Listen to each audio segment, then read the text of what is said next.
Okay, welcome back. We're going to start something a little bit lighter now, a little bit more fun as we roll through all of the VST instruments in Cubase.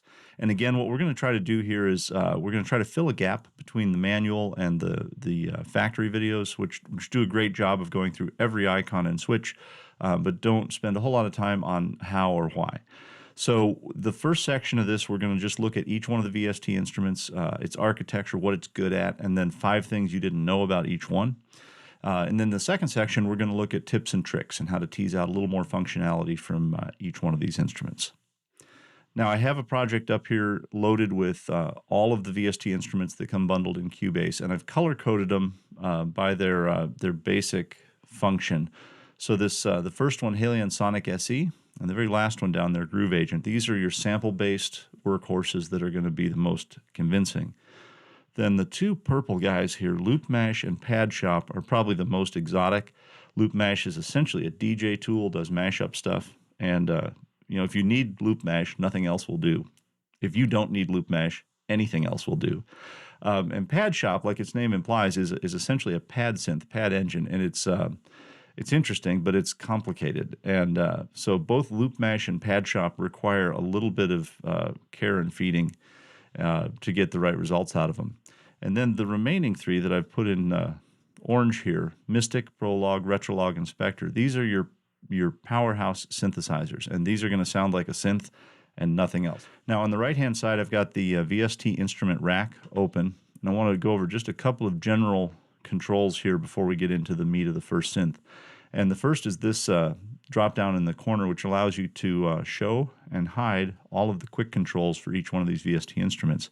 And it's worth pointing out just a couple of things that can be a little disorienting here. First, the E on the left-hand side and the E on the right-hand side are now the same symbology. They have the same icon, but they do different things. This one opens the channel settings editor that we just looked at, whereas this one opens the instrument inspector itself. The second thing that I would point out, you see I've got the quick controls tab open here on the track inspector, and let's go ahead and show all of the quick controls for the synths. These also do not line up. The quick controls over here on the right-hand side are the quick controls for that VST instrument, as opposed to the quick controls over here, which are for the track. That can be a little confusing because we've got similar icons and similar terms on both sides of the screen here that do entirely different things.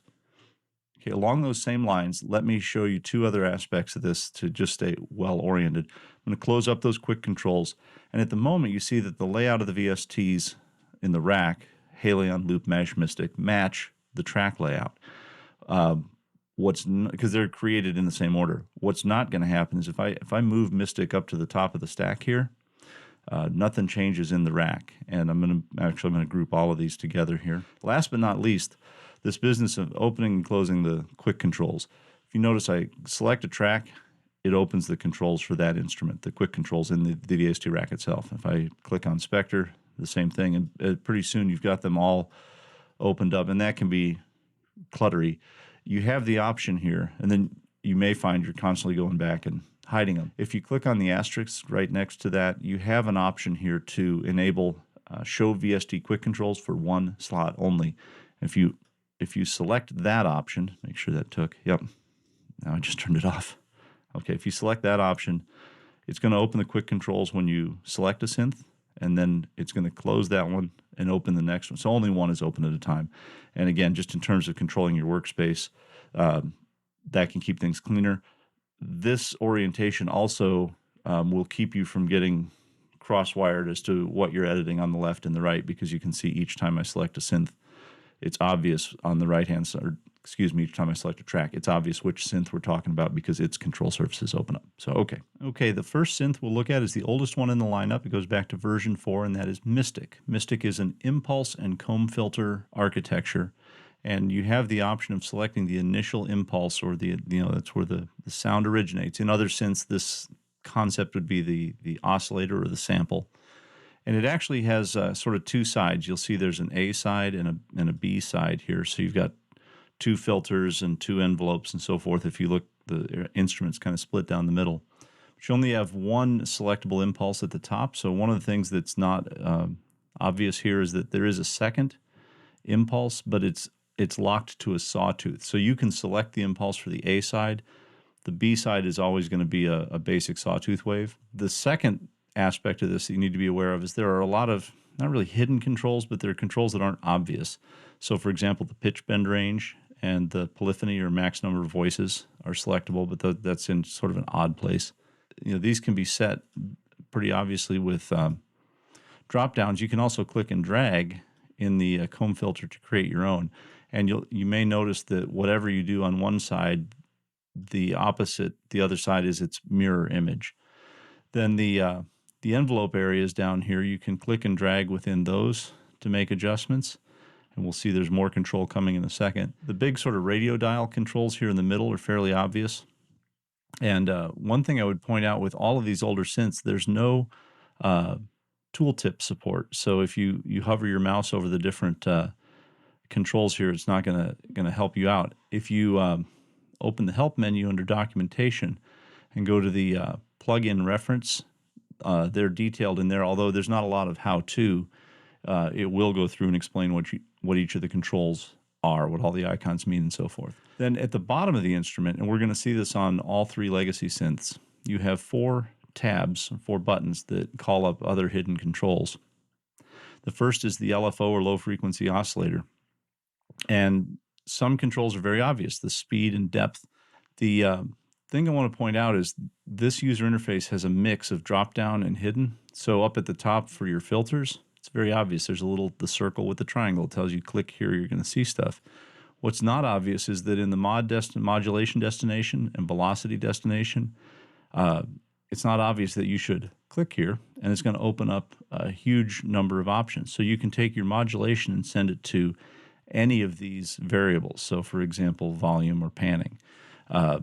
Same for what you want the velocity sensitivity to control. And then again, the second side of the synth, you have the same thing. If you come to the second tab, the envelope tab, here is where you can make more specific adjustments to the envelopes. And you can see up above, if I select envelope 2 here, that this is 3 different ways to control the same basic envelope structure.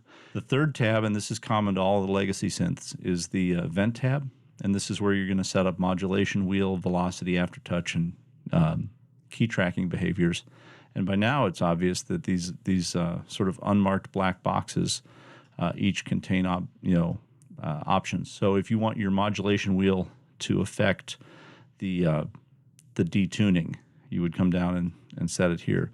All of the different controls up above basically can be mapped onto these different parameters. And then the last tab, the EFX or effects tab, is going to give you access to, in this particular case, this synth, distortion, delay, and modulation, or chorus. And here too, it's not immediately obvious that you would click into the beginning of these round-ended boxes to turn things on and off. For example, if you want to sync the echo or the delay to the song tempo, you're going to click there, and then you can choose at what interval. But it's not obvious that it's a control. And if you know that those are there, it's going to make the experimentation process go a lot faster and open up more options and things. So with all that in mind, let's take a listen to Mystic, and then we'll move on to the other ones.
Okay, the next legacy synth we'll look at is Prologue.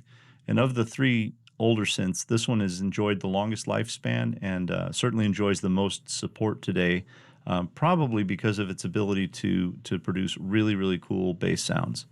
Now, at first glance, you'll see the user interface is very similar to Mystic, and in fact, let's look at the bottom first. The 4 tabs here for LFO, envelope, event, and effects are identical. So all of the controls we just talked about, mapping and so forth, is the same. In a similar way, the central silver radio buttons are very self-explanatory and well labeled. You will notice some tooltip support in Prologue. There's some controls like the cutoff frequency here, which is that center dial. That has tooltip support. The oscillator, nothing. The drive control does. So it's sort of a mix, but not a big deal because it's pretty obvious and it's a pretty simple architecture.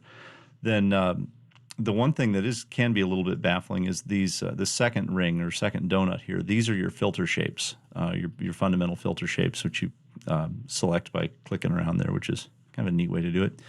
Towards the top, then, you have your waveform for the 3 oscillators, and you can select from some obvious basic stuff and then some really exotic things too, like formants and vocal sounds and so forth. But most importantly, the thing everyone misses on this synth is that oscillators 2 and 3 are capable of frequency modulation. So this thing is an FM synth, and a lot of folks have commented for years that Steinberg didn't really have an FM synth in its lineup. I think what they mean by that is that they never really fielded a DX7 knockoff, but this one is capable of generating an awful lot of very cool FM sounds, and again, particularly bass sounds, which we'll listen to here in just a moment.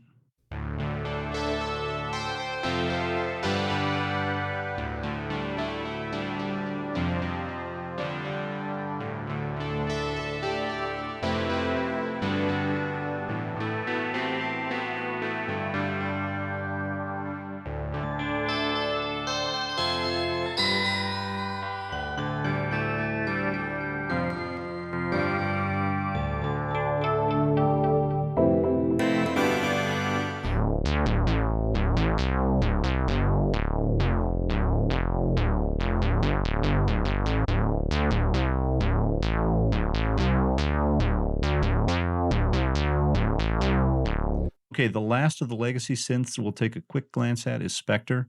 You can tell right away that the layout is almost the same as the other two. Spectre is known for organ sounds and bell-like tones, and it's a very simple 2-oscillator, 2-filter design. You can see the signal flow is almost identical to what we saw in Mystic. One thing I would point out, if you look at the patch that's up, this is essentially an empty version of the synth. All it has here is the partial quint oscillator on each side, and then no filtering. Everything's wide open, and just the 2 oscillators in series, and just that gets you close to a perfect organ sound right out of the box. This is the best of the waveforms to start with for that. Just 2 things to point out really quickly. You do have a wide variety of choices here for how to matrix the 2 oscillators together, and the ability to lock the 2 sides together as well. But beyond that, the basic architecture and use of the controls here is identical to the other 2 that you've seen. So we'll leave that one for experimentation, because I do want to jump up into the Help menu, open the documentation, and go to the plugin reference. And we're all the way down here at the very end of the document, and the last 3 pages are a series of block diagrams on these synths. So right here you can see Prologue's layout. Then we'll scroll down, and there's Mystic and Spectre. We would be remiss if we didn't jump over to the Steinberg website. Okay, so we're on the Steinberg homepage, and I'm going to click on the VST link. And as you would suspect, you see a lot of support front and center for the current generation of VSTs like Pad Shop and Groove Agent Retrolog, which we're coming to. But if you come back up to the top under Products, and then select Sounds and Add-ons, what I want to point out is that one of the many sets that you have down in here is Prologue Discoveries. There's still an active market out there developing new presets and new sounds for this instrument, because it's been just so successful, especially in its role as a bass synth. So be sure to hop over here, take a listen to what this sound set has to offer, and I think you'll even find there are some third-party developers out there working on this too. So that's it for the vintage synths or the legacy synths, and we'll pick it up with current generation here momentarily.